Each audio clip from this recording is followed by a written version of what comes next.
Concept आ रहा है, नया कंसेप्ट इसमें आ रहा है। तो आज हम रेगुलेशन वाई क्लॉज आज हम डिस्कस करेंगे कि अभी तक की हमारे इंडिया में क्या डेवलपमेंट हो चुकी है, क्यों इसकी नीड आई, क्या क्या आगे कंप्लायंस करने पड़ेंगे, कौन एलिजिबल होगा इसके लिए, किस तरह के आगे इसमें चैलेंजेस आने वाले हैं, क्या क्या इसमें डिस्क्लोजर देने होंगे, क्या क्या इसकी डेफिनेशंस है। आज हम उसके लिए क्लॉज वाई क्लॉज आगे डिस्कशन करेंगे। और मेरी रिक्वेस्ट ये रहेगी कि अभी हम पहले डिस्कशन कर लेते हैं। अगर किसी की कोई क्वेरी होगी, कोई ऐसा कोई इशू होगा जो डिस्कस हम करना चाहते हैं, तो वो हम लास्ट में डिस्कस कर सकते हैं सभी के एक साथ, क्योंकि कुछ लोगों में ऐसा होता है कि क्वेरी आई वो आने वाले टॉपिक में हो सकता है सभी के लिए कवर हो जाएगी। तो हम वही चाहेंगे कि एक बार हम अपना कंटेंट पूरा कर लें, उसके बाद में अगर किसी और की कोई क्वेरी रह जाती है तो उसको हम धीरे धीरे करके शेयर इशू कर लेंगे। ठीक है, हम आगे बढ़ते हैं। फर्स्ट ऑफ ऑल हमारे सामने ही आता है चैलेंज कि ये जो नया कंसेप्ट आया है, न्यू वर्ड जो हम सुन रहे हैं, सोशल स्टॉक एक्सचेंज, ये है क्या और कहाँ से आया है ये।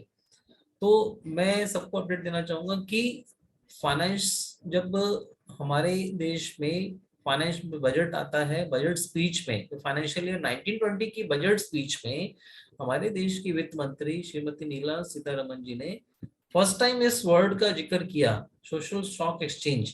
तो उस समय उन्होंने इसके बारे में इंटीमेट किया कि हमारे देश में भी होना चाहिए सोशल स्टॉक एक्सचेंज, जिसके जरिए कि लोग, जो एनजीओज हैं, जो अभी तक की जिनके पास फंड रेजिंग का कोई प्लेटफॉर्म नहीं था, जिनके पास कोई अवेलेबिलिटी नहीं थी कि कहाँ से उनको फंड रेज करना है, उनको पता ही नहीं होता था, तो उसी चीज को लेकर के गवर्नमेंट ने प्लान किया है कि एक इस तरह का एक प्लेटफॉर्म जनरेट किया जाए कि जहां पर आकर के कॉर्पोरेट सामने आए और वो अपने आप को लिस्टिंग कराएं, जो एंटिटीज हैं वो अपने आप को लिस्टिंग कराएं, they can issue a public fund, they can raise a funds. तो वो अपने अपने फंड्स रेज करने के लिए आगे आकर के, और जो उनके प्रोजेक्ट चलने वाले हैं उनके लिए वो अपना फंड इकट्ठा कर सके। तो बेसिक एक स्पीच, बजट स्पीच आई थी, तो उसमें हमारे प्लेटफॉर्म निर्मला सीतारमण जी ने सिंपली यही बोला था, I propose to initiate steps towards creating a electronic fund raising platform, a social stock exchange under the regulatory ambit of SEBI for listing social enterprises and voluntary organisations for working the sir resolution of sir social. Anmol ji, sorry to disturb you, आपकी screen नहीं आ रही है वैसे। Ma'am सभी को visible slides, है? Sir आपकी वीडियो विजिबल है पर स्क्रीन नहीं है। एक मिनट मैं चेक कर लेता हूँ।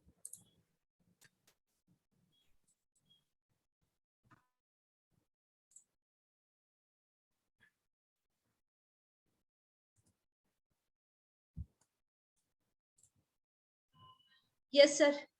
अभी विजिबल है मैम? हाँ जी। ठीक है। हाँ, अब इसी के साथ में अभी हम ये बात करते हैं कि सोशल स्टॉक एक्सचेंज क्या ये न्यू कंसेप्ट है, ये ऑलरेडी ग्लोबली है, एग्जिस्टेंस में है, और हमारे देश में न्यू कंसेप्ट है। हमारे देश में आने से पहले हम बात करते हैं कि सोशल स्टॉक एक्सचेंज ऑलरेडी बहुत सारे देशों में है ये।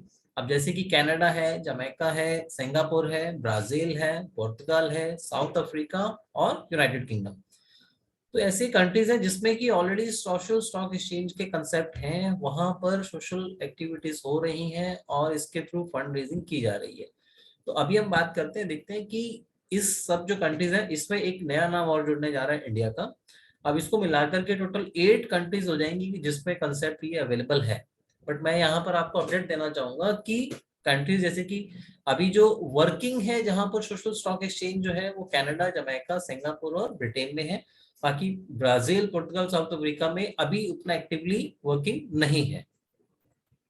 हम आगे चलते हैं कि जर्नी कैसे, इसका नीड कहां से आती है इसकी हमारे पास, ये सोशल स्टॉक एक्सचेंज की नीड कहां पर आई, क्यों गवर्नमेंट ने इस कंसेप्ट को लेकर आना चाहा। अनमोल जी, आपको स्क्रीन चेंज नहीं हो रही है, मेरे ख्याल में फर्स्ट पेज पे ही है स्क्रीन आपकी। और इसको अगर आप फुल स्क्रीन कर लोगे तो और ठीक हो फुल जाएगा। स्क्रीन किया हुआ है मैंने अपने पास ना। ठीक है, ये स्क्रीन चेंज नहीं हो रही है, फर्स्ट पेज पे ही है अभी आपकी।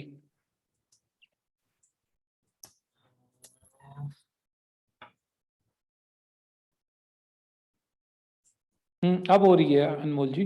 अब हो रही है? हाँ जी, थैंक यू। चलिए ठीक है। तो हाँ जी, अभी हम बात करते हैं कि सोशल स्टॉक एक्सचेंज की नीड क्यों आई है। अब जिस तरह से हम सब ने देखा है कि कोविड-19 था, पैंडेमिक था, सभी जगह पर इकोनॉमिक इश्यूज थे, लोगों का पास रोजगार नहीं था, रहने के लिए दिक्कतें आने लगी, कामकाज लोगों के बंद हो रहे थे। तो इन सब चीजों को देखते हुए गवर्नमेंट ने एक आइडिया निकाला है, प्लान किया है कि कुछ इस तरह से फंड रेजिंग पूल जनरेट हो जिसमें कि कमर्शियल जो पार्टनर्स हैं वो आगे आए और जो एनजीओज हैं जो हमारे यहाँ पर सोशल एक्टिविटीज करते हैं इंस्टीट्यूट, उनके लिए आगे आकर के वो उनको मदद करे और एक प्लेटफॉर्म के थ्रू आगे इसमें काम किया जा सके। अब हम बात कर लेते हैं जर्नी की, अभी तक हमारे देश में जो आया है इसमें क्या क्या अपडेट हुए हैं। फर्स्ट ऑफ ऑल मैं आपको अपडेट जैसे मैंने किया कि फाइनेंशियल ईयर 1920 के बजट स्पीच में ये स्टार्ट हुआ था concept, new social stock exchange budget में आया। उसके बाद सितंबर 19 में कॉन्स्टिट्यूशन हुआ वर्किंग ग्रुप का, और सितंबर 20 में टेक्निकल ग्रुप का कॉन्स्टिट्यूशन हुआ।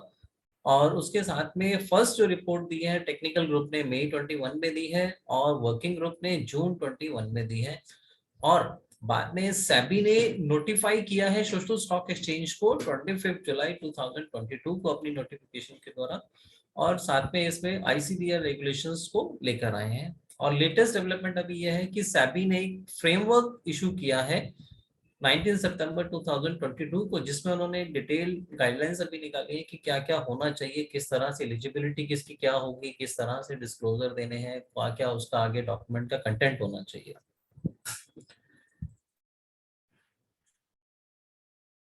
अब रेगुलेशंस जो देखिए, जैसे मैंने आपको बताया कि अभी 25 जुलाई 2022 को आई है SEBI security and exchange board of India issues of capital and disclosure requirements third amendment regulation 22। तो इसको बोलते हैं आईसीडीआर रेगुलेशंस। तो अभी हम जितना भी आगे कंसेप्ट डिस्कस करेंगे सभी आईसीडीआर रेगुलेशंस के थ्रू है। तो फर्स्ट ऑफ ऑल अब हम इसको यहाँ पर मैं थोड़ा सा आपको और एक्सप्लेन करना चाहूंगा कि आईसीडीआर रेगुलेशंस जो है उसमें 10 रेगुलेशन, चैप्टर 10 था ऑलरेडी और चैप्टर 11 था। तो उन दोनों के बीच में एक न्यू चैप्टर इंसर्ट किया गया है, चैप्टर 10A। 10A में सारी इन्होंने रेगुलेशंस डाली हैं। रेगुलेशंस में रेगुलेशन आज हम डिस्कस कर लेते हैं। फर्स्ट ऑफ ऑल मैं स्टार्ट करता हूँ 292A से। 292A जो बात करता है वो बात करता है डेफिनेशंस के लिए। डेफिनेशंस क्या क्या होंगी कि मतलब इसमें जो भी आगे हम आने वाले टाइम में वर्ड यूज करेंगे, सोशल एंटरप्राइजेस है, सोशल स्टॉक एक्सचेंज है, या एनपीओ है, या फॉर प्रॉफिट ऑर्गेनाइजेशंस है, या डॉक्यूमेंट है, ड्राफ्ट डॉक्यूमेंट है, फाइनल डॉक्यूमेंट क्या होता है, जो भी आगे हम वर्ड टर्मिनोलॉजी यूज करने वाले हैं उनका एक्सप्लेनेशन क्या है, वो उनकी डेफिनेशन क्या है, वो हम यहाँ पर अभी डिस्कस करेंगे। तो सबसे पहले मैं स्टार्ट करता हूँ सोशल एंटरप्राइजेस से। Social enterprises means either not for profit organisation और for profit organisation that eligibility criteria. अब इसमें यहाँ पर ध्यान देने वाली बात यह है कि सोशल एंटरप्राइजेस में दोनों तरह की ऑर्गेनाइजेशंस हैं, नॉट फॉर प्रॉफिट ऑर्गेनाइजेशंस भी हैं और प्रॉफिट ऑर्गेनाइजेशंस भी हैं। जो भी एलिजिबिलिटी क्राइटेरिया, जो कि आगे हम आने वाले स्लाइड्स पर डिस्कस करेंगे, एलिजिबिलिटी क्राइटेरिया जो होगा उसको मेंटेन करेंगे, जो उसको एलिजिबिलिटी क्राइटेरिया को फुलफिल करेंगे उसमें दोनों ऑर्गेनाइजेशंस हो सकती है, नॉट फॉर प्रॉफिट ऑर्गेनाइजेशंस भी हो सकती है, फॉर प्रॉफिट ऑर्गेनाइजेशंस भी हो सकती है। नेक्स्ट इसमें आता है सोशल स्टॉक एक्सचेंज के बारे में। Social stock exchange means separate recognised stock exchange having nation wide terminal, कि मतलब इसमें all over global national level पर सभी जगह पर इसके टर्मिनल होंगे, और इसमें जो भी नॉन प्रॉफिट ऑर्गेनाइजेशंस अपने आप को रजिस्टर करवाना चाहते हैं वो रजिस्टर कराएंगे, जो यहाँ से फंड रेज करना चाहते हैं वो रजिस्टर करा के इस सोशल स्टॉक एक्सचेंज के थ्रू वर्किंग करेंगे। नॉट फॉर प्रॉफिट ऑर्गेनाइजेशन, यह हम लोगों ने सुना हुआ है, मोस्टली सुना हुआ है, बट डेफिनेशन के तौर पर यहाँ पे उन्होंने डाला है not for profit organisation means social enterprises, ऐसी social enterprises which is any of the following. कौन कौन सी हो सकती हैं? इसमें चैरिटेबल ट्रस्ट हो सकती हैं, इसमें चैरिटेबल सोसाइटी हो सकती हैं, और company section 8, company incorporated under section 8 companies act 2013, इसमें से कोई भी होगी सोशल एंटरप्राइज वो इसमें कवर करती है। नेक्स्ट हम बात कर लेते हैं for profit social enterprises. For profit social enterprises नई चीज इसमें आई है, इसमें क्या ये कहना चाहते हैं, इसमें कहना चाहते हैं for social enterprises means company और a body corporate operating for profit, मतलब जो प्रॉफिट के लिए काम कर रही है, which is a social enterprises, मतलब उसका बेसिक इंटेंट जो है वो सोशल होना चाहिए। और इसमें does not include A company in corporate section under section 8। Under section 8 companies नहीं होनी चाहिए, क्यों? क्योंकि वो एनपीओ में कवर ऑलरेडी कर दी गई।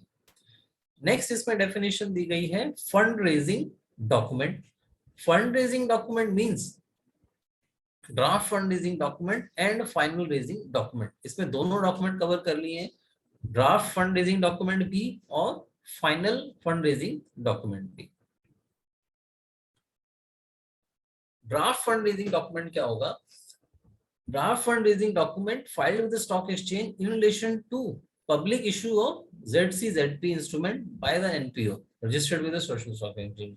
मतलब जो सबसे पहले एक ड्राफ्ट डॉक्यूमेंट सबमिट किया जाएगा इशू लाने से पहले, वो ड्राफ्ट फंड रेजिंग डॉक्यूमेंट कहलाएगा। और उसके बाद फाइनल फंड रेजिंग डॉक्यूमेंट क्या होगा कि जिसमें कि जो भी ऑब्जर्वेशन सोशल स्टॉक एक्सचेंज की ड्राफ्ट फंड रेजिंग डॉक्यूमेंट के बारे में होंगी, वो सभी इंक्लूड करके जो भी फाइनल कंटेंट बना करके जो भी फाइनल डॉक्यूमेंट तैयार होगा, वो before issue fund raising social stock exchange को सबमिट करना होगा। That will called final fund raising document.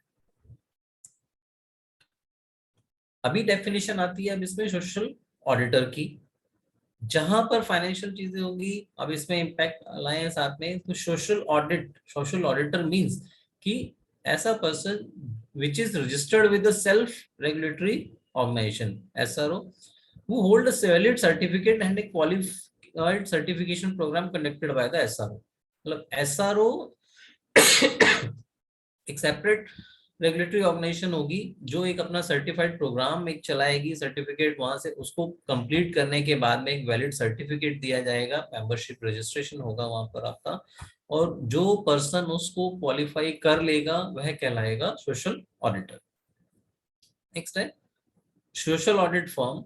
Social audit firm क्या होगी कि ऐसी फर्म जिसके पास सोशल ऑडिटर एम्प्लॉयड हैं and has a track record of minimum 3 years for conducting social impact assessment। जिनके पास ऑलरेडी एक्सपीरियंस है प्लस सोशल ऑडिटर है, वह फर्म सोशल ऑडिट फर्म कहलाएगी। अब हम बात करते हैं नेक्स्ट रेगुलेशन। अभी तक हमने डिस्कस किया रेगुलेशन 292A। अब हम बात कर लेते हैं रेगुलेशन 292B की। मींस कि जो भी हमारा ऊपर चैप्टर 10A है उसकी एप्लीकेबिलिटी किसके ऊपर होगी, किसको इसका कंप्लायंस करना होगा। तो सबसे पहले हम बात कर लेते हैं द प्रोविजन किसके ऊपर ही अप्लाई होंगे। ये होगा not for profit organisation seeking only registered with social stock exchange. ऐसी ऑर्गेनाइजेशन, ऐसा एनपीओ जो कि सोशल स्टॉक एक्सचेंज में रजिस्ट्रेशन करवाना चाहते हैं, उन पर अप्लाई होगा। नेक्स्ट है not for profit organisation seeking to get registered and raise funds through stock exchange. इसमें एड ऑन क्या किया गया है कि रजिस्ट्रेशन तो वो करवाएंगे ही, बट साथ के साथ वो फंड भी रेज करना चाहते हैं। दोनों में डिफरेंस है। कुछ ऑर्गेनाइजेशन ऐसी हो सकती हैं कि जो कि अपने आप को केवल रजिस्ट्रेशन करवा लें, फंड रेज ना करें, या वो आने वाले समय में करें, वह भी ऑर्गेनाइजेशन हो सकती हैं। कुछ ऐसी ऑर्गेनाइजेशन जो कि रजिस्ट्रेशन भी करवाएंगे और साथ के साथ वो फंड रेजिंग भी करेंगी। तो दोनों इसमें कवर है, दोनों को अप्लाई करना होगा। थर्ड वन इस पे कंडीशन है for social enterprises, for profit social enterprises. जो प्रॉफिट सोशल एंटरप्राइजेस हैं जो कि इसमें रजिस्टर्ड है वो भी इसमें कवर होंगी, उनको भी ये कंप्लायंस करना होगा। अब इसमें हम नेक्स्ट डिस्कस कर लेते हैं 292C, रेगुलेशन 292C, मतलब access to social stock exchange. Social stock exchange shall be accessible only to institutional investors and non-institutional investors। मतलब कि इसमें है कि इसका एक्सेस किसको होगा, इंस्टीट्यूशनल इन्वेस्टर्स को होगा और नॉन इंस्टीट्यूशनल इन्वेस्टर्स, दोनों ही इसमें कवर कर लिए जाएंगे। या और इसके अलावा अगर बोर्ड कभी परमिट करता है कोई ऐसी क्लास ऑफ इन्वेस्टर्स जो कि उनको लगता है, तो वो भी एक्सेसिबल हो सकते हैं। नेक्स्ट हम बात करते हैं वेरी वेरी इंपॉर्टेंट रेगुलेशंस है 292E। इसमें हमें ध्यान देना होगा, और इसमें मेन इंपॉर्टेंट क्या है कि सोशल एंटरप्राइजेस की एलिजिबिलिटी कंडीशंस हैं इसमें सब। इसमें एक्सप्लेन किया गया है कि कौन कौन सी सोशल एंटरप्राइजेस इसमें एलिजिबल होंगी। तो हम आगे इस पर डिस्कस कर लेते हैं। सबसे पहली कंडीशन नंबर 1 इसमें कंडीशन है कि एनपीओ और फॉर प्रॉफिट सोशल एंटरप्राइजेस कोई भी हो shall be identified as a social enterprise, establish a social intent। मतलब कि उनका प्राइमा फेसी इंटेंट जो है वो सोशल होना चाहिए। सोशल होगा तभी ये आगे फर्स्ट कंडीशन इनकी फुलफिल होंगी। अब सोशल इंटेंट कैसे होगा? नेक्स्ट कंडीशन ये है कि एंटिटी तो है, ठीक है, प्रॉफिट एनपीओ भी है और एफपीई भी है, बट अब ये सोशल इंटेंट किस तरह से माना जाएगा इसका, कि वो सोशल इंटेंट क्यों है इनका, ऐसी कौन सी एक्टिविटीज वो करते हैं कि जिसके थ्रू हम मानेंगे कि ये सोशल इंटेंट है इनका। अब नेक्स्ट है social enterprise shall be included at least one of the following activities. Given following activities में 16 एक्टिविटीज अभी इसमें सभी ने दी हैं कि इनमें से अगर कोई भी एक एक्टिविटी एंटरप्राइजेस करती हैं तो वह उसका इंटेंट सोशल इंटेंट माना जाएगा। पहली एक्टिविटी क्या है? Eradicating hunger, poverty, annulation and inequality. Next है promoting health care including mental health care. Next है promoting education, employability and livelihoods. Next है promoting gender equality, empowerment of women. Next है ensuring environmental sustainability, addressing climate change. Next है protection of national heritage, art and culture. Next है training to promote rural sports, national sports, Paralympic sports and Olympic sports.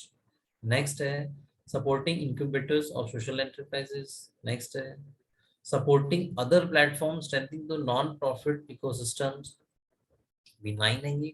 Next हम बात कर लेते हैं supporting other, हाँ same आ गया। 10th है promoting livelihood for rural and urban poor including enhancing income small and marginal farmers. Next है slum area development, affordable housing. Next है disaster management including relief, rehabilitation, reconstruction activities. 13th है promotion of financial inclusion. 14th है facilitation of access of land and property assets. Next है bridging and digital divide in the internet and mobile phone access.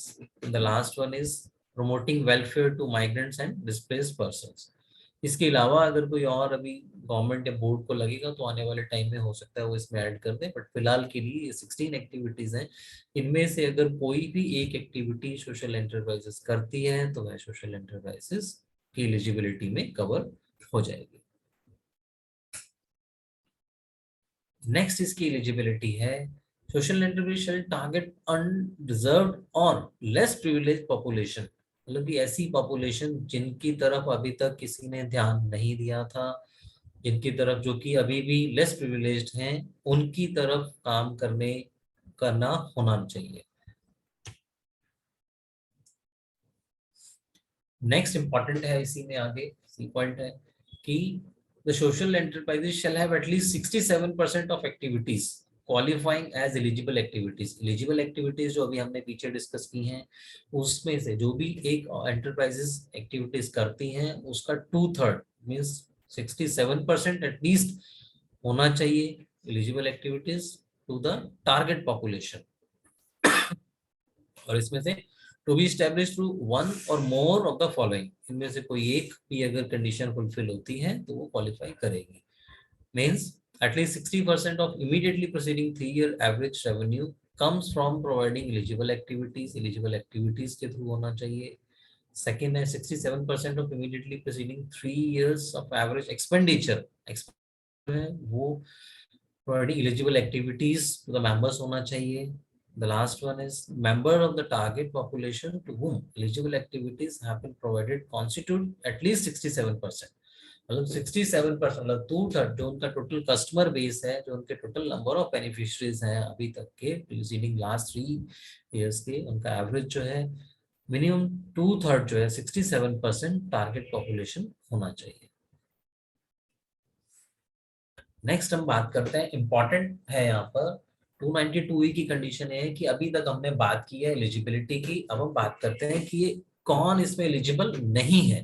अभी तक हमने eligibility देखी है, अब इसमें नॉट एलिजिबल, कौन कौन इसमें एलिजिबल नहीं है, जैसे कि corporate foundations, political religious organisations होंगी इसमें, activities, trade associations, infrastructure and housing companies, वह इसमें एलिजिबल नहीं है।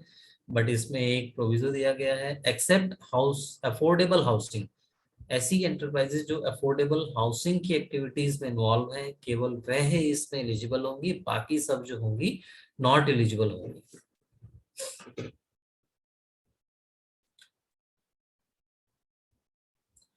अब हम देख लेते हैं, नेक्स्ट हमारे पास रेगुलेशंस आती है 292F। 292E हमने कवर किया, अब हम बात करते हैं 292F की। इसमें बात होती है कि रिक्वायरमेंट जो एनपीओ है वो किसको सोशल स्टॉक एक्सचेंज में रजिस्ट्रेशन करवाना है या किसको नहीं करवाना है।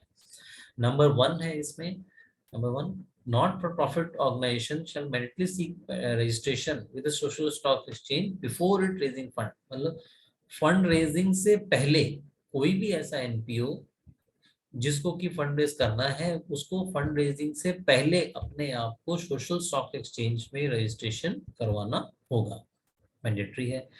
इसके साथ में कई बार क्या हो सकता है कि कुछ ऐसी एंटरप्राइजेस की जो कि सोशल स्टॉक एक्सचेंज के थ्रू फंड रेज नहीं करना चाहती हैं, बट इसमें वो रजिस्ट्रेशन केवल होना चाहती हैं, तो उनको भी रजिस्ट्रेशन इसमें करवाना होगा।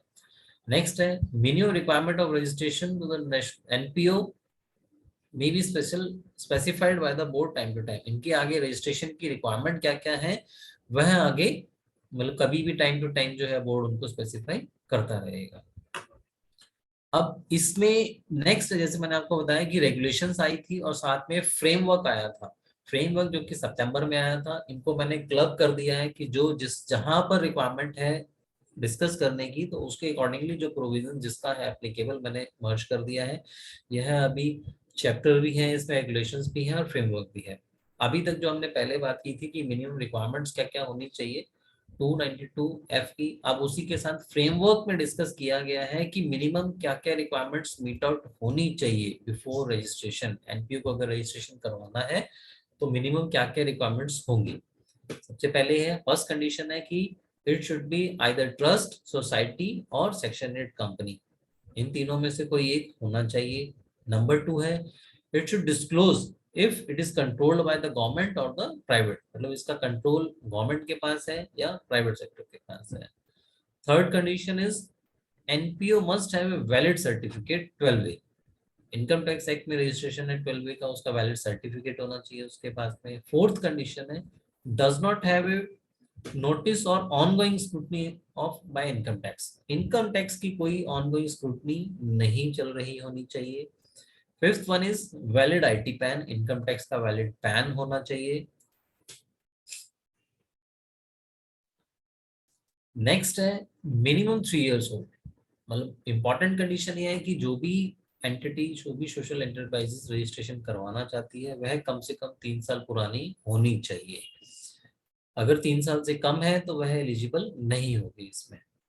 नेक्स्ट है having valid 80G exemption certificate, 80G का एग्जम्पशन सर्टिफिकेट होना चाहिए उनके पास। And compliance of regulation 292E, compliance of regulation 292E जो अभी हमने पहले डिस्कस किया, रेगुलेशंस हमारा 292E मींस सबसे पहले एक सोशल इंटेंट होना चाहिए, एलिजिबल एक्टिविटीज होनी चाहिए और जो टारगेट एरिया है वो कवर होना चाहिए, प्लस जो उनकी एलिजिबिलिटी थी कि 2/3 ऑफ द जो एरिया है वह कवर होना चाहिए, वह सारे कंप्लायंस इसमें कवर होने चाहिए। नाइन्थ कंडीशन है, minimum annual spending in the past financial year must be at least 50 lakhs।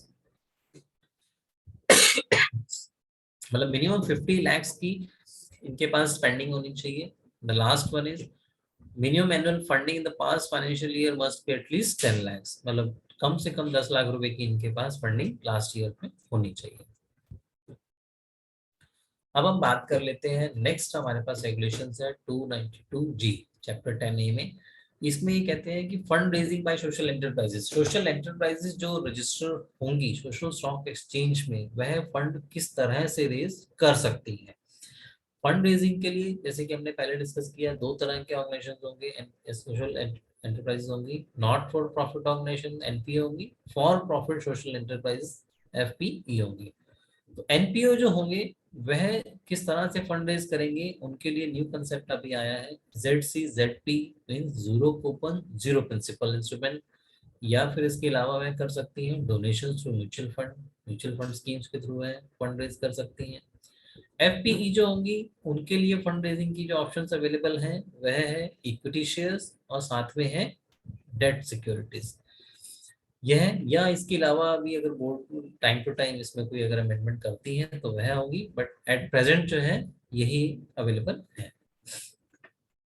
अभी हमने डिस्कस किया रेगुलेशन 292G। नेक्स्ट हम डिस्कस कर लेते हैं ineligibility for fund raising funds, regulation 292H। मतलब एलिजिबिलिटी तो ठीक है, अब फंड रेज कौन कौन नहीं कर पाएगा। सोशल एंटरप्राइजेस में किस तरह की मार्केशन है, कौन इसमें एलिजिबल नहीं होगा फंड रेजिंग के लिए। नंबर 1 है इसमें any of its promoter group और डायरेक्टर्स और सेलिंग शेयर होल्डर्स और trustee are debarred from the accessing securities market by the board. मतलब ऐसे प्रमोटर ग्रुप और डायरेक्टर्स, ठीक है, ऐसे प्रमोटर्स जिनको की डायरेक्टर्स को जिनको की बोर्ड ने डिबार कर रखा है वह इसके मेंबर है, तो वह एलिजिबल नहीं होंगे फंड रेजिंग के लिए। नेक्स्ट है if any of the promoter director trustee of the social enterprises promoter, अगर कोई ऐसे प्रमोटर डायरेक्टर जो कि ऑलरेडी इसमें है, किसी और कंपनी सोशल एंटरप्राइजेस में है जिनको की डिबार कर रखा है, उसके भी डायरेक्टर्स ऐसे एंटिटी सोशल एंटरप्राइजेस जिनको डिबार कर रखा है उसके प्रमोटर डायरेक्टर्स भी एलिजिबल नहीं होंगे। या इससे नेक्स्ट थर्ड पॉइंट आता है जो कि विलफुल डिफॉल्टर हैं या फ्रॉडलेंट बॉरोवर हैं, वह भी एलिजिबल नहीं होंगे। फोर्थ वन हम बात कर लेते हैं, अगर कोई इकोनॉमिक ऑफेंडर है, अगर कोई ऐसा प्रमोटर डायरेक्टर है जो कि इकोनॉमिक ऑफेंडर है, कोई ऐसा ट्रस्टी है, तो वह भी इसमें एलिजिबल नहीं होगा। And the last one is अगर कोई ऐसा प्रमोटर डायरेक्टर किसी एंटरप्राइजेस में है जिसको की गवर्नमेंट ऑर्गेनाइजेशंस ने, जैसे कि MHA है, मिनिस्ट्री ऑफ होम अफेयर्स है, इन्होंने डिबार कर रखा है, या फिर स्टेट गवर्नमेंट है या चैरिटेबल कमिश्नर्स हैं या कोई और ऐसी गवर्नमेंट बॉडी है जिन्होंने डिबार इसमें कर रखा है इनको, तो वह भी सोशल एंटरप्राइजेस और प्रमोटर डायरेक्टर्स एलिजिबल नहीं होंगे, वह भी डिबार करेंगे। नेक्स्ट हम डिस्कस कर लेते हैं रेगुलेशंस 292I के लिए। इसमें है issuance of zero coupon zero principal, जो हमने डिस्कस अभी किया ZCZP किस तरह से होंगे, क्या इसमें होगा, इसके इश्यूज कैसे होंगे, क्या इसके कंप्लायंस होंगे, वह हम डिस्कस कर लेते हैं। इसमें सबसे पहला पॉइंट है ZCZP के लिए, NPO के लिए है ये, क्योंकि हमने अभी पहले डिस्कस किया था NPO के पास जो एलिजिबल ऑप्शंस है उसमें दो ही हैं, ZCZP है और म्यूचुअल फंड है। और इसमें ZCZP अगर वह लाना चाहते हैं तो उसके लिए it should be specific tenure, मतलब ये कभी भी मतलब कभी भी ऐसा नहीं हो सकता है कि नॉर्मल एक पता नहीं कितने पीरियड के लिए है, इसका जो टेन्योर होगा वह स्पेसिफिक होगा, आइदर 6 मंथ होगा, 1 ईयर होगा, 2 ईयर होगा, इट शुड बी स्पेसिफिक, मतलब किसी एक टेन्योर के लिए स्पेसिफिक है। नेक्स्ट इसमें कंडीशन है, इसमें condition without any coupon no principal no coupon, मतलब इसमें at the time of maturity किसी भी तरह का कोई कूपन नहीं है, कोई इंटरेस्ट अमाउंट नहीं है और कोई प्रिंसिपल भी रिटर्न नहीं होगा। और इसके साथ में इसकी इंपॉर्टेंट जो है कंडीशन रेगुलेशन 292J साथ में क्या डिस्कस करती है, it should be specific project, मतलब ये जनरलाइज नहीं हो सकता कि हमने दे दिया फंड रेज कर लिया और आप उसको कहीं पर भी यूटिलाइज कर लोगे, ऐसा नहीं होना चाहिए। इसके लिए इम्पोर्टेंट ये है कि ये एक स्पेसिफिक प्रोजेक्ट के लिए होना चाहिए, जो आपकी स्पेसिफिक एक्टिविटी है जिसके लिए आप बता रहे हो उसी एक्टिविटी के लिए होना चाहिए। और it should be completed with in a duration, मतलब जो आपने ड्यूरेशन स्पेसिफाई की है उसी ड्यूरेशन में ये कंप्लीट होना चाहिए। अभी तक क्लियर है ना सबको? हाँ जी सर। ठीक है, थैंक यू। अब हम बात कर लेते हैं नेक्स्ट रेगुलेशन है हमारी 292K। इसमें क्या कहते हैं कि ZCZP जो अगर हमने इशू करना है तो उसका प्रोसीजर क्या है, किस तरह से इसको इशू किया जाएगा। सोशल एंटिटी द्वारा। अब इसमें सबसे पहले क्या होगा कि कोई भी NPO shall file a draft fund raising document. Draft fund raising document उनको सबमिट करना होगा एसएससी को, सोशल स्टॉक एक्सचेंज को, विद रेगुलेटरी फीस, जो इनकी स्पेसिफाइड फीस होगी वह साथ में देनी होगी, एप्लीकेशन देनी होगी, और इसके साथ में कंप्लीट सेट ऑफ डॉक्यूमेंट के साथ में सोशल स्टॉक एक्सचेंज को सबमिट करेंगे। Next point, draft fund raising document shall be made available on the website. मतलब जो भी social entity enterprises social stock exchange में डॉक्यूमेंट अपना सबमिट करेंगी वह सोशल स्टॉक एक्सचेंज को अपनी वेबसाइट पर पब्लिश करना होगा for at least 21 days for public comments. मतलब इनकेस अगर कोई पब्लिक अपना कोई कमेंट देना चाहती है, तो वह अपनी कोई ऑब्जर्वेशन देना चाहती है, तो वह 21 डेज के अंदर अंदर वह दे सकते हैं। नेक्स्ट हमारा है इसमें, नेक्स्ट इंपॉर्टेंट क्या है कि जब ऑनलाइन 21 डेज के लिए आ गया तो सोशल स्टॉक एक्सचेंज की रिस्पॉन्सिबिलिटी है कि विद इन 30 डेज वह अपनी जो कि ऑब्जर्वेशंस हैं, अगर कोई क्लैरिफिकेशंस आई हैं, जो 21 डेज के अंदर कोई कमेंट आए हैं या उनकी कोई अपनी और ऑब्जर्वेशंस हैं, वह अपनी ऑब्जर्वेशन दे करके एनपीओ को देगी।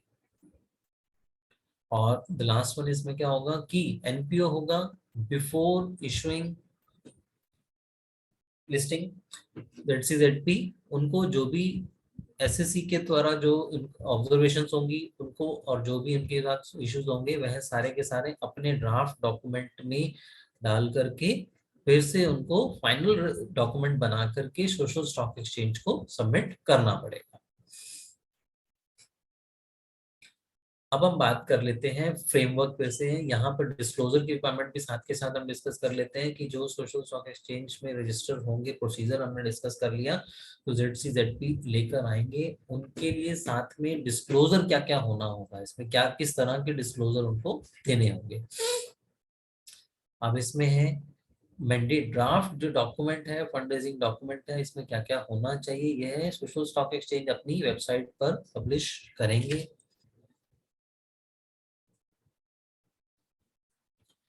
अब मेन इसमें फ्रेमवर्क में इशू डिस्कस करते हैं कि जो भी डिस्क्लोजर देना है उसमें क्या क्या होना चाहिए, मतलब डॉक्यूमेंट जो होगा आपका उसमें क्या क्या इंफॉर्मेशन, क्या क्या डिस्क्लोजर आपको देने हैं। सबसे पहला इंपॉर्टेंट पॉइंट इसमें क्या आता है कि विजन। ऑर्गेनाइजेशन जो है, सोशल एंटिटी जो है, एनपीओ जो है, एफईपी जो है, उनका ऑर्गेनाइजेशन की एक्टिविटी क्या है, उनको उसके बारे में कंप्लीट एक डिस्क्लोजर देना है। और साथ में नेक्स्ट वो जो अपने प्रोजेक्ट कर रहे हैं यह भी डिस्क्लोजर देना है कि जो अपने प्रोजेक्ट वो कर रहे हैं वह जो उनका मेन ऑब्जेक्ट है, जो कॉन्स्टिट्यूशन है, उसके लाइन में है। सेकेंड इंपॉर्टेंट इसमें इंफॉर्मेशन डिस्क्लोजर क्या देना है, टारगेट सेगमेंट।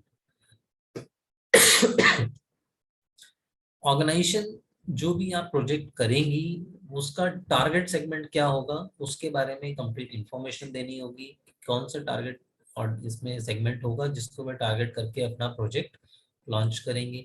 और उसमें साथ में क्लियर अंडरस्टैंडिंग होनी चाहिए कि जो भी टारगेट उनका सेगमेंट है उनके क्या क्या इश्यूज हैं जिनके लिए वह काम करेंगे, और उनको जो जो इश्यूज हैं किस तरह से वह उसके लिए काम करेंगे और उनको ओवरकम कैसे करेंगे। कंप्लीट इसमें डिस्क्लोजर देना होगा।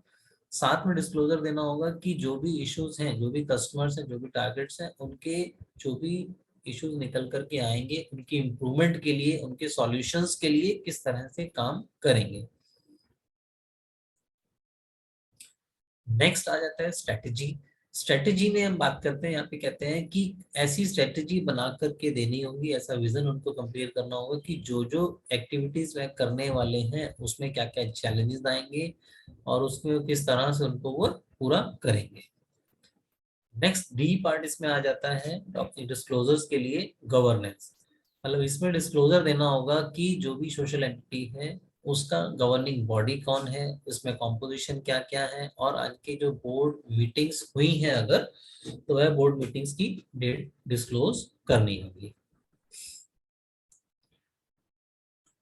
नेक्स्ट इंपॉर्टेंट है इसमें मैनेजमेंट। मैनेजमेंट के बारे में डिस्क्लोजर देना है कि की मैनेजरियल स्टाफ कौन कौन है, इंचार्ज ऑफ प्रोग्राम्स, जो भी अभी तक सोशल एंटरप्राइजेस प्रोग्राम रन कर रही हैं उनका इंचार्ज कौन है, फंड रेजिंग कौन करता है, मार्केटिंग स्टाफ कौन है, फाइनेंस कौन हैंडल कर रहा है, एचआर कौन हैंडल कर रहा है।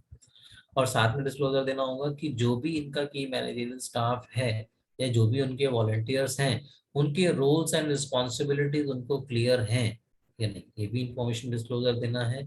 और जो भी इनके स्टाफ हैं वॉलंटियर्स हैं उनका पीरियोडिक परफॉर्मेंस अप्रेजल का प्रोसेस क्या है, इसका डिस्क्लोजर भी साथ में देना होगा। नेक्स्ट इंफॉर्मेशन देनी है ऑपरेशंस के बारे में, इंप्रेशंस के बारे में कि फिजिकल एग्जिस्टेंस कहाँ कहाँ पर है, जो भी सोशल एंटरप्राइजेस है उनकी फिजिकल एग्जिस्टेंस कहाँ कहाँ पर है, उनको अपना हेड ऑफिस कहाँ पर है, उनकी ऑफिस अदर ऑफिस कहाँ कहाँ पर है, कौन कौन सी साइट्स उनकी हैं, कौन कौन से प्रोजेक्ट्स रन कर रहे हैं, कहाँ कहाँ पर प्रोग्राम्स उनके चल रहे हैं, उनकी कंप्लीट इंफॉर्मेशन, कंप्लीट एड्रेस उनका देना होगा यहाँ पर। और नेक्स्ट पॉइंट पे ये कहते हैं कि फाइनेंशियल स्टेटमेंट्स भी देनी होंगी, disclosure of the financial statements of the last 3 financial years देनी है। और साथ में ये फाइनेंशियल स्टेटमेंट ऐसी होनी चाहिए कि जो कि with in the guidelines of the NPO, जो आईसीआई ने एनपीओ के लिए गाइडलाइंस इशू की हैं उनके अकॉर्डिंगली ये बनी है, यह भी डिस्क्लोजर देना है। नेक्स्ट हम बात कर लेते हैं कंप्लायंस की, मिनिमम कंप्लायंस क्या क्या होनी चाहिए, क्या क्या देंगे साथ में। वह annual accounts of the last 3 years और ऑडिटेड, लास्ट 3 इयर्स के अकाउंट्स को ऑडिट करवा करके फिर उनको सबमिट करना है। और यहाँ disclosure, there are no material qualification और material irregularities reported by the auditor, मतलब कोई ऐसी इरेगुलरिटी अगर कोई है, अगर कोई क्वालिफिकेशन है तो वह डिस्क्लोज करनी है। और कंप्लायंस इनकम टैक्स और नोटिस, अगर कोई नोटिस आया है इनकम टैक्स का या किसी और का तो उसका क्या कंप्लायंस किया है।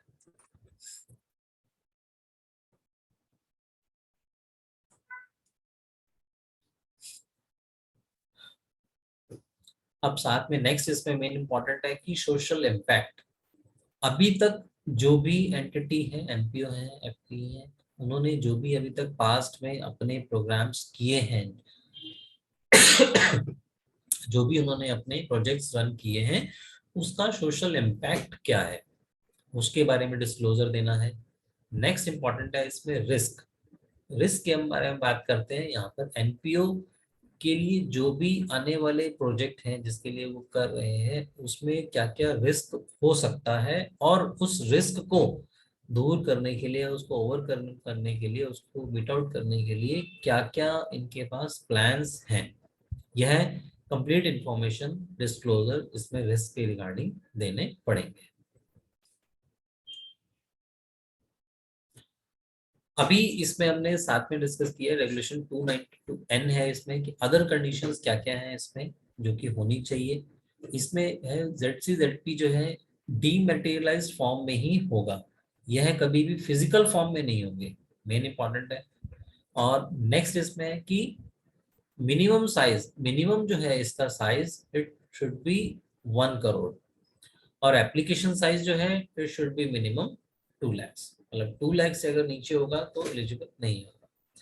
और फोर्थ कंडीशन इसमें इंपॉर्टेंट क्या है कि मिनिमम 75% सब्सक्रिप्शन होना चाहिए। अगर 75% सब्सक्रिप्शन नहीं होता है तो इसमें आगे हम फर्दर डिस्कस करेंगे कि अगर 75% से कम होता है तो जो भी फंड आएगा वह वापस करना पड़ेगा। नेक्स्ट इसमें फिफ्थ पॉइंट है कि इनकेस अगर 100% से बिलो है और 75% या उससे ऊपर का सब्सक्रिप्शन होता है तब क्या करना होगा, तब डिस्क्लोजर साथ में यह देना होगा कि इनकेस अगर 75% तक सब्सक्रिप्शन होता है तो जो बीच का डिफरेंस का है सब अमाउंट है, जो पैसा है वह सोशल एंटरप्राइज किस तरह से अरेंज करेगी, या अगर वो अंडर सब्सक्रिप्शन होता है तो उसका सोशल या इसका जो आने वाली जो प्रोजेक्ट है इम्पैक्ट उस पर क्या होगा, किस तरह से वो इसको मैनेज करेंगे। और लास्टली है कि जैसा मैंने पहले भी अभी डिस्कस किया कि इनकेस अगर यह 75% से कम रह जाता है तो रिफंड करना पड़ेगा सारे अमाउंट का।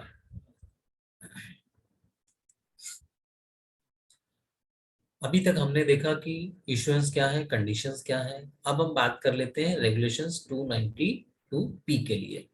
292 पी में कहते हैं कि टर्मिनेशन जो ZCZP आया है, इसकी एलिजिबिलिटी है, इसकी कंडीशंस हैं कि ये इतने टाइम के लिए होना चाहिए। अब ये खत्म कैसे होगा? नंबर वन है कि जो भी प्रोजेक्ट है, जो भी इसका मेन ऑब्जेक्ट है, या तो वह पूरा हो चुका होगा और उसके कंप्लीशन का सर्टिफिकेट जो है वह सोशल स्टॉक एक्सचेंज में सबमिट कर लिया गया होगा, या फिर जो स्पेसिफाइड ये पीरियड के लिए थी, स्पेसिफाइड टेन्योर के लिए थी, या तो वह टेन्योर इसका एक्सपायर हो चुका होगा। दोनों में से जो भी कंडीशंस होगी तो यह टर्मिनेट हो जाएगा। अभी तक हमने डिस्कस किया चैप्टर 10A, जिसमें कि इन्होंने बताया था कि किस तरह की क्या क्या इंफॉर्मेशन देनी है, डिस्क्लोजर क्या देने हैं। अब हम आगे बात करते हैं सोशल एंटरप्राइजेस की ऑब्लिगेशंस क्या क्या होंगी। यह भी सेम रेगुलेशन आई है 25 जुलाई 2022 को, आईसीटी रेगुलेशंस। इसमें अमेंडमेंट, यह भी नया चैप्टर आया है, चैप्टर 9A। इसमें बताया गया है कि कंप्लीट इंफॉर्मेशन दी गई है कि ऑब्लिगेशंस जो है सोशल एंटरप्राइजेस की वह क्या क्या होंगी, किस किस तरह से उनको कंप्लाई करना है। सबसे पहला ये है कि डिस्क्लोजर रिक्वायरमेंट्स क्या है, इसमें किसको करना है। whose designated securities are listed, जो ऐसी एनपीओ जिनके की डेजिग्नेटेड सिक्योरिटीज लिस्टेड करवा रखी है जिन्होंने, उनको इसके लिए कंप्लायंस करना है। क्या कंप्लायंस करना है? Required to make annual disclosure, annual उनको डिस्क्लोजर्स अपने देने हैं। और कब तक देने हैं? Within 60 days from the end of the financial year. Suppose जैसे 31 मार्च को फाइनेंशियल ईयर क्लोज हो जाता है, तो 31 मार्च के क्लोज होने के विद इन 60 days इनको अपने अपने एनुअल डिस्क्लोजर्स देने हैं। एनुअल डिस्क्लोजर्स एनुअल डिस्क्लोजर्स में कंटेंट क्या होगा, यह भी फ्रेमवर्क से हमने उठाया है। एनुअल डिस्क्लोजर जो कि विद इन 60 days में देना है, उसमें होगा क्या क्या। डिस्क्लोजर्स ऑन, इनके टॉपिक अलग अलग हैं, किस किस तरह का डिस्क्लोजर होगा, नेचर क्या है, तो जैसे जर्नल है, फाइनेंशियल है, सोशल है, क्या होगा। तो सबसे पहले हम बात कर लेते हैं डिस्क्लोजर ऑन जनरल एस्पेक्ट की। जनरल एस्पेक्ट में इनको जो एनुअली डिस्क्लोज करना है, सबसे पहले आ जाता है name of the organization. Organization का नाम उनको डिस्क्लोज करना होगा कि लीगल और पॉपुलर नेम क्या है, कि आपका लीगल नेम क्या है। इनकेस अगर कोई पॉपुलर नेम डिफरेंट है तो वह भी आपको डिस्क्लोज करना होगा। आपको आपके हेडक्वार्टर्स की, जो जहाँ पर आपके प्रोजेक्ट्स चल रहे हैं वहाँ की इंफॉर्मेशन देनी होगी, उनका एड्रेस देना होगा। मेन आपको आपका विजन क्लियर करना होगा, मेन आपका पर्पस क्या है, आपका ऑब्जेक्ट क्या है, किस तरह की आप एक्टिविटीज कर रहे हो, और ऑर्गेनाइजेशनल गोल्स क्या हैं आपके, प्रोडक्ट्स क्या हैं आपके, सर्विसेज किस तरह की आप दे रहे हो, कंप्लीट उनके बारे में डिस्क्लोजर देना होगा। नेक्स्ट आ जाता है, और इसमें जनरल एस्पेक्ट में कहते हैं कि number of direct and indirect beneficiaries कौन कौन से हैं आपके ऑर्गेनाइजेशंस के, उसकी इंफॉर्मेशन आपको देनी होगी। टोटल आपकी स्ट्रेंथ क्या है, आइदर जो आपके एम्प्लॉयज हैं या आपके वॉलंटियर्स हैं, उनको कितने हैं वो नंबर्स देने होंगे। प्लस साथ में आपको आपके टॉप 5 डोनर्स और investors budget wise. Main important क्या है, जो आपके डोनर्स हैं उसमें से जो आपके टॉप 5 डोनर्स हैं उनकी लिस्ट आपको देनी होगी, और साथ में देना होगा कि आपके बजट वाइज जो टॉप 5 प्रोग्राम्स आप रन कर रहे हो उनकी कंप्लीट लिस्ट विद इंफॉर्मेशन आपको देनी होगी। अभी तक हमने डिस्कस किया जनरल एस्पेक्ट के बारे में। अब डिस्क्लोजर आता है गवर्नेंस एस्पेक्ट के लिए। अब इसमें हम डिस्कस करते हैं कि क्या क्या इंफॉर्मेशन आएगी। सबसे पहले है ऑनरशिप एंड लीगल फॉर्म। जो भी ऑनरशिप है किस तरह की है, क्या obligation, वो सारा इसमें डिस्कस करना है। इसमें नेक्स्ट है कि मैनेजमेंट कमेटी कौन कौन सी है आपकी, स्ट्रक्चर क्या है, मेंबरशिप क्या है आपकी, चार्टर क्या है आपका, पॉलिसीज क्या है आपकी, और इंटरनल कंट्रोल क्या है आपके, यह डिस्क्लोज करना होगा। साथ ही में दिखाना होगा कि आपकी गवर्निंग बॉडी कौन कौन सी है, उसमें मेंबर्स कौन कौन से हैं आपके, उनके नाम क्या है, उनकी डिटेल इंफॉर्मेशन आपको देनी होगी। और आपके एग्जीक्यूटिव जो हैं उनकी की रिस्पॉन्सिबिलिटीज क्या हैं, कौन एचआर देखेगा, कौन मार्केटिंग देखेगा, कौन फंडिंग देखेगा, कौन फाइनेंस देखेगा, किसकी क्या रिस्पॉन्सिबिलिटीज हैं, वह कंप्लीट इंफॉर्मेशन भी आपको इसमें डिस्क्लोज करनी होगी। नेक्स्ट इसमें और है कि नंबर ऑफ मीटिंग्स आपकी जो गवर्निंग बॉडी है कितनी हुई है और उनकी अटेंडेंस शीट, साथ में आपका जो परफॉर्मेंस जो रिव्यू है प्रोसेस है उसकी भी इंफॉर्मेशन आपको देनी होगी। साथ में है organization level potential risk and mitigation plan. Organization level पर अगर आपको कोई रिस्क लगता है तो उसकी इंफॉर्मेशन देनी है और उसको लिए क्या आपके पास प्लान है, इसके बारे में भी आपको इंफॉर्मेशन देनी होगी। और साथ में आपकी रिलेटेड पार्टी ट्रांजैक्शंस कौन कौन सी हैं, जो भी आपके मैनेजमेंट है, मैनेजमेंट के साथ में उनके साथ में अगर कोई आपने रिलेटेड पार्टी ट्रांजैक्शंस किया है, किसी भी तरह का कोई ट्रांजैक्शंस किया है तो उसकी इंफॉर्मेशन आपको इसमें देनी होगी। फॉर एग्जांपल अगर हम बात करते हैं कोई ऐसी एंटिटी है जो कि जिसकी मैनेजमेंट में कोई ट्रस्टी है, मेंबर हैं, उनकी कोई और अगर एंटिटी है उसके साथ अगर कोई आपने ट्रांजैक्शन की है किसी भी तरह की, अगर आप उनके साथ में मिलकर के कोई प्रोग्राम रन कर रहे हो या कुछ और एक्सपेंस से रिलेटेड आपने कोई ट्रांजेक्शन की है या कुछ और ट्रांजेक्शन की है तो उसकी भी कंप्लीट रिपोर्टिंग आपको यहाँ पर देनी होगी। और नेक्स्ट आ जाता है कि इनकेस अगर कंफ्लिक्ट ऑफ इंटरेस्ट आता है तो उसके लिए क्या आपके पास प्रोग्राम है, किस तरह से आप उसको, मैकेनिज्म क्या है आपके पास उसको ओवरकम करने के लिए, अदर क्रिटिकल जो कंसर्न्स हैं उसके लिए आपके पास क्या प्लान्स हैं। नेक्स्ट इसमें आता है रेम्यूनरेशन पॉलिसीज। आपकी रेम्यूनरेशन पॉलिसीज क्या हैं, किसको आप कितना देते हो, कैसे देते हो, इसमें आपको डिस्क्लोजर देना है। और साथ में है कि इनकेस आपके पास ग्रीवेंसेस रजिस्टर क्या है, नंबर ऑफ ग्रीवेंसेस अगर आई हैं तो कितनी आई है, उसमें से कितनी रिजॉल्व हो गई हैं, कितनी पेंडिंग है, कंप्लीट इंफॉर्मेशन इसके बारे में आपको यहाँ पर देनी होगी। और साथ में नेक्स्ट है इसमें कि जो आपके सीनियर डिसीजन मेकर हैं, compliance statement of the compliance from senior decision maker, वह इंफॉर्मेशन देनी है। कौन इसमें मैनेजमेंट प्रोसेस देखता है कंप्लायंस उसके लिए। और साथ में लास्ट इसमें है आपका रजिस्ट्रेशन सर्टिफिकेट्स आपको अपने देने होंगे, 12A का सर्टिफिकेट, ATG का सर्टिफिकेट, FCRA का, या और आपके जो रजिस्ट्रेशन होंगे वो आपको यहाँ पर डिस्क्लोज करने होंगे। अभी तक हमने देखा है कि जनरल एस्पेक्ट क्या थे और गवर्नेंस एस्पेक्ट क्या थे। अब हम बात करते हैं यहाँ पर फाइनेंशियल एस्पेक्ट के लिए। फाइनेंशियल एस्पेक्ट आपके क्या क्या होंगे, इसमें है कि बैलेंस शीट आपको देनी है, अपनी इनकम स्टेटमेंट आपको देनी है, कैश फ्लो स्टेटमेंट आपको देनी है इसमें। और साथ में क्या है कि यूटिलाइजेशन प्रोग्राम वाइज आपको यूटिलाइजेशन सर्टिफिकेट भी देना है for the year, program wise बना करके देना होगा क्या क्या है ये। साथ में आपको देना होगा ऑडिटर्स रिपोर्ट सबमिट करनी होगी और ऑडिटर्स की डिटेल भी देनी होगी कि किसने ऑडिट किया है, उनका फॉर्म का नाम क्या है, मेंबरशिप नंबर क्या है, किस पार्टनर ने साइन किया है, कॉन्टैक्ट डिटेल्स क्या है, ऑडिटर्स की कंप्लीट इंफॉर्मेशन भी एनुअली आपको इसके साथ में देनी होगी। नेक्स्ट इसमें है कि रेगुलेशन 91D क्या कहती है, intimation of special material events. Material events क्या होंगे, मटेरियल इवेंट्स ऐसे इवेंट्स होंगे कि जो कि ऐसा इवेंट आ गया कि जो जिससे आपके प्रोजेक्ट को या जो आप अपना एक्टिविटी कर रहे हो उसमें कोई इश्यू आ सकता है, तो वह किस तरह का है, उसकी मटेरियलिटी क्या होगी उसके लिए है। इसमें क्या है कि कंप्लायंस किस पर एप्लीकेबल है, वो सिक्योरिटीज आर लिस्टेड, जिनकी सिक्योरिटीज लिस्टेड हैं उनके लिए ही है, पब्लिक मैंडेटरी है। उनको क्या करना होगा, shall frame a policy for determination of materiality. उनको एंटिटीज को, सोशल एंटिटीज को ऐसी पॉलिसी बनानी होगी कि जिससे वह पता कर सके कि मटेरियलिटी क्या है and it should B duly approved by it's board और द मैनेजमेंट। और यह पॉलिसी जो है मैनेजमेंट द्वारा अप्रूव होनी चाहिए और it should B authorised by the management.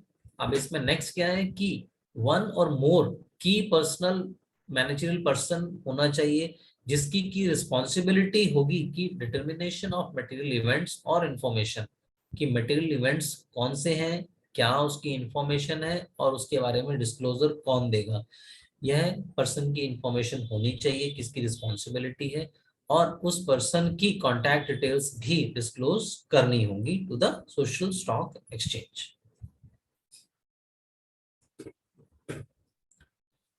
साथ में भी इसमें नेक्स्ट क्या है कि शैल डिस्क्लोज एनी इवेंट, कोई भी ऐसा मटेरियल इवेंट होता है जिसके बारे में आपको पता चला, it should be disclosed immediately, not later than 7 days। मतलब 7 days से के अंदर अंदर ही आपको इसकी इंफॉर्मेशन देनी है। ऐसा मटेरियल इंटेंट जिससे कि आपके प्रोजेक्ट पर कोई इशू आ सकता है, और ऐसे इवेंट की ऑकरेंस क्या है और इसमें पोटेंशियल इम्पैक्ट क्या है कि जो आपका प्रोजेक्ट चल रहा है, जो आप इवेंट कर रहे हो, जो एक्टिविटीज कर रहे हो, उसका इम्पैक्ट, मतलब इवेंट का इम्पैक्ट क्या होगा, उसके बारे में भी इंफॉर्मेशन आपको देनी है। और ऐसे मटेरियल इम्पैक्ट से आप किस तरह से दूर आएंगे, इसको आप कैसे एड्रेस करेंगे, इसके लिए भी इंफॉर्मेशन आपको देनी होगी।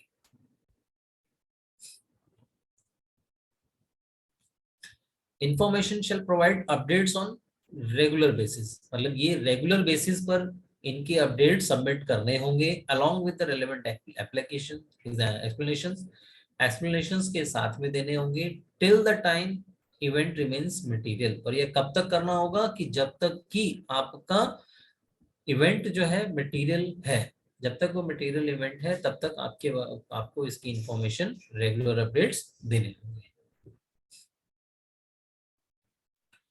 नेक्स्ट है इसमें social enterprises should provide and adequate reply to the all queries raised by the SSC. जो भी स्पेशल इवेंट से रिलेटेड, मटेरियल इवेंट से रिलेटेड अगर कोई इंफॉर्मेशन या फिर रिप्लाई मांगा गया है तो उसके बारे में स्पेसिफिक और एडुकेट इंफॉर्मेशन प्रोवाइड करानी होगी। और इसमें in case social enterprise to confirm, deny or reported event information, वह अपने आप ही कोई इंफॉर्मेशन एसएससी को दे सकते हैं और रिपोर्ट कर सकते हैं।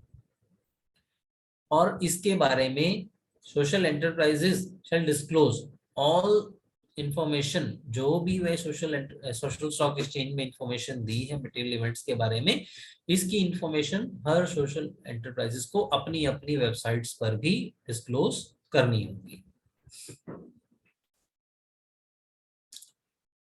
डिस्क्लोजर बाय, अब इसमें नेक्स्ट और इसमें क्या है कि अभी तक हमने देखा रेगुलेशन 291D, अब हम बात करते हैं 91E के लिए। 91E किस बारे में बात करता है? यह बात करता है सोशल इम्पैक्ट रिपोर्ट के लिए। मतलब अभी तक जो आपने काम किया है, एनुअली जो आपने इंफॉर्मेशन देनी है, जो आपने प्रोजेक्ट किया, जिस पर्पज से आपने पैसा इकट्ठा किया, फंड रेजिंग की, उस फंड रेजिंग का इम्पैक्ट क्या हुआ है, किस तरह से आपने काम किया है और उसका अल्टीमेटली रिजल्ट क्या निकला है, जो आपका टारगेट है वह कितना कंप्लीट हुआ है, नहीं हुआ है, इसके बारे में आपको इंफॉर्मेशन देनी है। देनी किसको है? यह है social enterprise which is registered और रेज फंड्स थ्रू एसएससी, जिन्होंने एसएससी के थ्रू फंड रेज किया है, आइदर रजिस्टर्ड है या फंड रेज किया है, shall submit annual impact report. Annually submit करनी है रिपोर्ट, इम्पैक्ट रिपोर्ट सबमिट करनी है, and it should be certified by the social audit firm employing social auditor. It should be certified by the social audit firm. Social audit firm he eligible है इसको issue करने के लिए। अब हम बात कर लेते हैं कि सोशल ऑडिट जो है हमारा, सोशल इम्पैक्ट जो है हमारा, उसमें क्या होना चाहिए, उसके डिस्क्लोजर्स के बारे में क्या क्या इंफॉर्मेशन है। यहाँ पर हम बात करते हैं annual impact report. Social impact report यह कब देनी है? यह देनी है from the end of the financial year with in 90 days। मतलब 90 days के अंदर अंदर इसकी रिपोर्ट आपको एसएससी को सबमिट करनी है। और इसमें होगा क्या क्या? एआईआर में क्वालिटी एंड क्वांटिटेटिव एस्पेक्ट जो है वह कवर होने चाहिए। मतलब जिस पर्पस के लिए आपने फंड रेज किया था उसका कितना % आपका कंप्लीट हुआ है, इसमें इसके बारे में इंफॉर्मेशन आपको देनी होगी। अब इसमें एआईआर में क्या क्या होना चाहिए, मिनिमम एस्पेक्ट इसमें कौन कौन से कवर होंगे, रिपोर्ट का फॉर्मेट क्या होगा, किस तरह से इसमें कवरेज है, इसके बारे में फ्रेमवर्क में डिस्कस किया गया है रेगुलेशन 91E के साथ में। नंबर 1 है स्ट्रेटेजिक इंटेंट होना चाहिए and planning. Strategic intent cover होना चाहिए और प्लानिंग कवर होनी चाहिए। पहला पॉइंट इसमें क्या है, सोशल और इन्वायरमेंटल चेंज इज एड्रेसिंग, मतलब जो सोशल एंटरप्राइजेज सोशल और एनवायरमेंटल चेंज को एड्रेस कर रही है उसके बारे में इंफॉर्मेशन कंप्लीट होनी चाहिए। Whether has it change in the last financial year, last financial year से कोई चेंज आया है तो है उसके बारे में भी इंफॉर्मेशन देनी होगी। नेक्स्ट है इसमें how as is standing challenge and planning to attend, मतलब कि जो भी चैलेंजेस हैं आने वाले हैं और उसके लिए क्या प्लान है उसके बारे में इंफॉर्मेशन इसमें होनी चाहिए। और लास्ट ईयर का कंपैरेटिव होना चाहिए कि लास्ट ईयर से इसमें अगर कोई चेंज आया है तो उसकी इंफॉर्मेशन इसमें होनी चाहिए। अब नेक्स्ट है इसमें थर्ड पॉइंट है टारगेट सेगमेंट, कि टारगेट सेगमेंट क्या है, हु इज बीइंग इम्पैक्टेड, इसमें टारगेट सेगमेंट कौन है इसका, और लास्ट ईयर से अगर कोई चेंज आया है तो उसकी इंफॉर्मेशन इसमें देनी होगी। और नेक्स्ट है इसमें आउटकम ऑफ द एक्टिविटीज, मतलब इसमें आपका जो भी गोल है जिस पर्पस के लिए आपने किया है उसके बारे में इंफॉर्मेशन होनी चाहिए कि जो भी आपका गोल था वह अचीव हुआ है या नहीं हुआ है। और साथ में पॉजिटिव जो भी आपके एस्पेक्ट है वह कवर होना चाहिए, और साथ में अनअटेंडेड नेगेटिव पोटेंशियल्स, जो भी अगर आपके कोई नेगेटिव आउटकम्स हैं जो भी आपने एक्टिविटीज की हैं उसके बारे में अगर कोई आपके नेगेटिव आउटकम्स हैं तो वह भी इसमें आपको डिस्क्लोज करने हैं क्या क्या है, या पोटेंशियल नेगेटिव इम्पैक्ट है अगर वह भी है तो उसके बारे में भी इंफॉर्मेशन होनी चाहिए इसमें। बी पॉइंट आता है इसमें अप्रोच के लिए, एआईआर में मिनिमम नेक्स्ट अब इसमें क्या है कि इंफॉर्मेशन होनी चाहिए अप्रोच। अप्रोच क्या है कि base line status at the time start, जब आपने स्टार्ट किया है किसी प्रोजेक्ट को उस टाइम उसका बेस आपने जो बनाया है क्या बेस है उसका, उसके बारे में इंफॉर्मेशन देनी है। And at the end of the last आपने रिपोर्टिंग ईयर है उसके एंड में उसका क्या है उसके बारे में अप्रोच में आपने इसको डिस्कस करना है। And if there is a material change in your implementation model in the last 1 year, अगर आपका लास्ट 1 ईयर में जो भी इम्प्लीमेंटेशन मॉडल है उसमें अगर कोई मटेरियल चेंज किया है तो वह भी एनुअल इम्पैक्ट रिपोर्ट में डिस्क्लोजर होना चाहिए। और मेन इंपॉर्टेंट है नेक्स्ट थर्ड वन है इसमें कि जो भी आप काम कर रहे हो it should B align with the SDG sustainable development goal, जो हमने डिस्कस किए थे कि एक्टिविटीज हैं जो मेन 16 एक्टिविटीज 292E में हमने डिस्कस किया था उसके साथ में यह अलाइन होनी चाहिए। द लास्ट इसमें डी पार्ट क्या आता है, इसमें कहते हैं कि आपने जो भी किया which you have seen biggest risk to the achievement of the desired impact, मतलब जो भी आपके डिजायर्ड इम्पैक्ट थे जो भी आपके टारगेट थे उसको लेकर के आपके बिगेस्ट रिस्क कौन कौन से हैं और उन रिस्क को किस तरह से आप मिटिगेट करोगे, इसके लिए भी कंप्लीट इसमें इंफॉर्मेशन होनी चाहिए।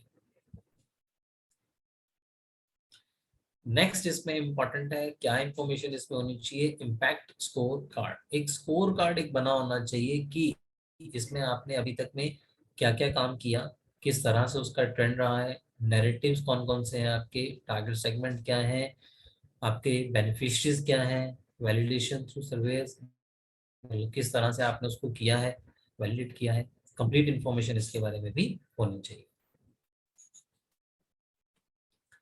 मेन इंपॉर्टेंट अब इसमें आ जाता है कि statement of utilization of funds, regulation 91F इसमें बात करता है चैप्टर 9A के बारे में कि जो भी फंड सोशल एंटरप्राइजेस ने रेज किया है उसके लिए किस तरह की इंफॉर्मेशन देनी है, उसका यूटिलाइजेशन क्या हुआ है नहीं हुआ है, इसकी इंफॉर्मेशन क्वार्टरली बेसिस पर सोशल स्टॉक एक्सचेंज को सबमिट करनी होगी। कब देनी होगी, within 45 days of the end of the quarter, जब भी आपका क्वार्टर एंड होगा उसके 45 डेज के अंदर आपको इसकी इंफॉर्मेशन देनी होगी। और उस यूटिलाइजेशन स्टेटमेंट में कंटेंट क्या क्या होगा, कैटेगरी वाइज अमाउंट रेज्ड, आपने किस किस कैटेगरी में कौन कौन सी अमाउंट कितनी कितनी रेज की है वह कंप्लीट इंफॉर्मेशन होनी चाहिए। कैटेगरी वाइज अमाउंट यूटिलाइज्ड, आपने यूटिलाइज कितनी अमाउंट इसमें कर ली है इसके बारे में कंप्लीट इंफॉर्मेशन होनी चाहिए। बैलेंस अमाउंट ऑफ अनयूटिलाइज्ड, जो भी आपने अमाउंट रेज किया यूटिलाइज किया और उसमें से बैलेंस कितना बच गया है इसकी इंफॉर्मेशन कैटेगरी वाइज होनी चाहिए। और मेन इसमें इंपॉर्टेंट आपको ध्यान देना होगा कि अनयूटिलाइज अमाउंट जो है वह सेपरेट बैंक अकाउंट में रखना पड़ेगा। ऐसा नहीं है कि आपने जो अदर बैंक अकाउंट्स है, अदर फंड्स है, उसी के साथ इसको मिला दिया, ऐसा नहीं करना है आपको। द लास्ट इसमें at the time of given the time issue proceeds fully utilize, यह भी आपको इन्फॉर्मेशन देनी है कि जिस पर्पस के लिए आपने फंड रेज किया था उसके लिए फुली यूटिलाइज हो गया है, जो है आपका टारगेट था वह अचीव हो गया है या नहीं हुआ है, इसके बारे में कंप्लीट इन्फॉर्मेशन आपको देनी होगी इस स्टेटमेंट के थ्रू। अभी तक हमने कंप्लीट ये डिस्कस कर लिया सोशल स्टॉक एक्सचेंज। अब हम आगे थोड़ा सा इसको लेकर के चलते हैं कि सोशल ऑडिट स्टैंडर्ड्स, आईसीएआई ने कुछ गाइडलाइंस इशू की हैं, सोशल ऑडिट स्टैंडर्ड्स लाए हैं। अगस्त 2022 में एक्सपोजर ड्राफ्ट आए थे, 16 ड्राफ्ट हैं ये अभी तक, और अप्रूवल आना अभी इसकी पेंडिंग है, ड्राफ्ट स्टेज में है ये अभी, तो पब्लिक कमेंट्स के लिए अवेलेबल हैं। तो इसके लिए हम वन बाय वन एक बार रीडिंग कर लेते हैं, डिटेल में हम अभी इसमें नहीं जाएंगे, डिटेल में डिस्कस हम इसको नेक्स्ट अभी टाइम में कर लेंगे नेक्स्ट वेब सेशन के थ्रू। नंबर 1 जैसे आया है SAS 100 है, वह किस बारे में है? Eradicating hunger, poverty, nutrition inequality. SAS 200 जो है promoting health care including mental health care के बारे में है। SAS 300 जो है प्रमोटिंग एजुकेशन, एम्प्लॉयबिलिटी, लाइवलीहुड्स के बारे में है। SAS 400 जो है प्रमोटिंग जेंडर इक्वालिटी के बारे में है, पावर एम्पावरमेंट ऑफ वुमेन के लिए है। SAS 500 जो है इंश्योरिंग इन्वायरमेंटल सस्टेनेबिलिटी के लिए है, एड्रेसिंग क्लाइमेट चेंज के लिए है। SAS 600 जो है protection of national heritage, art and culture के लिए है। SAS 700 जो है यह कहता है training to promote rural sports, national recognized sports, Paralympic sports and Olympic sports के बारे में है। SAS 800 जो है supporting incubators of social enterprises के बारे में है। SAS 900 जो है supporting other platforms and strengthening to not profit ecosystem in fund raising and capacity building से रिलेटेड है। SAS 1000 जो है promoting livelihoods of the rural and urban poor including enhancing income of small and minor farmers के लिए है। SAS 1100 जो है slum area development and affordable housing के लिए है। SAS 1200 डिजास्टर मैनेजमेंट के लिए है इंक्लूडिंग रिलीफ एंड रिहेबिलिटेशन के लिए है। SAS 1300 promotion of financial inclusion के लिए है। SAS 1400 facilitation access to the land and property assets के लिए है। SAS 1500 bridging the digital divide and internet के लिए है। SAS 1600 जो है promoting welfare of migrants and displaced persons के लिए है। तो यह अभी तक का जो कंप्लीट मैंने अपना स्लाइड्स को कर लिया है। अब हम आगे डिस्कस कर लेंगे, इन केस अगर कोई क्वेरीज हैं आप सबकी, अगर कोई इश्यूज हैं, कुछ पूछना है तो वह हम आगे डिस्कस कर सकते हैं।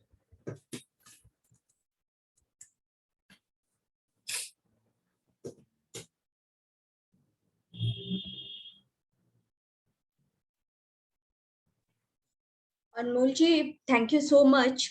आपने जिस तरह से प्रेजेंट किया है और ईच एंड एवरी डिटेल्स जिस तरह से आपने कवर की है, we are really thankful. And sir, इसमें कुछ एक क्वेरीज इस तरह की आती है कि जैसे आपने बताया कि SEBI minimum lot size 1 crore का बता रही है, तो आज की डेट में जो छोटे एनपीओज हैं या जिनकी 30, 40, 50 लाख की रिक्वायरमेंट है, फिर उनके लिए तो ये किसी भी तरह से यूजफुल हो ही नहीं सकता। नहीं मैडम, देखिए अभी तक की जो गाइडलाइंस आई है ना उसके अकॉर्डिंगली तो मिनिमम अभी इन्होंने प्लॉट साइज यही रखा है, उनके लिए तो खैर अभी नहीं है। आने वाले समय में मे बी इसकी लिमिट को रिड्यूस कर दें तो वह बात अलग है। सिमिलरली सर, जो इन्होंने मिनिमम लॉट साइज भी रखा है वो 2 लाख रुपए का रखा है, तो अगर आप जनरल पब्लिक से एक्सपेक्ट करें कि वो एक लेमैन जो है 2 लाख रुपए का डोनेशन करके आगे निकल जाए, तो that will also be difficult. Exactly ma'am, इसके लिए मैम अभी है, देखिए आगे अभी आने वाले समय में क्या सभी इसमें लेकर के आते हैं गवर्नमेंट की तरफ से, क्या इसमें और अगर कोई चेंज आता है तो मे बी इसकी लिमिट को रिड्यूस किया जाए, बट अभी एट प्रेजेंट तो यही है इसमें इंफॉर्मेशन ना। अच्छा सर, फॉर प्रॉफिट ऑर्गेनाइजेशन के लिए जो इन्होंने इक्विटी और आपका डेट स्कीम है, हाँ डेट स्कीम्स रखी है, तो उस वो क्या उसकी ट्रेडिंग पॉसिबल होगी? मार्केट में वो ट्रेडेबल होंगे? क्योंकि जीरो कूपन बॉन्ड्स तो की ट्रेडिंग नहीं है, वो आपने एक बार दे दिया, आपने इन्वेस्ट कर दिया एक पर्टिकुलर प्रोजेक्ट के लिए, लेकिन जो equity shares for profit organisations लेके आएंगी या डेट स्कीम्स लेके आएंगी, वो क्या ट्रेडेबल है मार्केट में? इसके बारे में मैडम अभी ना इंफॉर्मेशन कंप्लीट आई नहीं है, तो जैसे ही आएगी तो मैं फिर उस समय आपको शेयर कर दूंगा। ओके, अभी थैंक यू। हाँ जी, ठीक है ना। हाँ जी, okay, thank you sir, thank you so much. और if anybody has any question, sir is here and he can answer.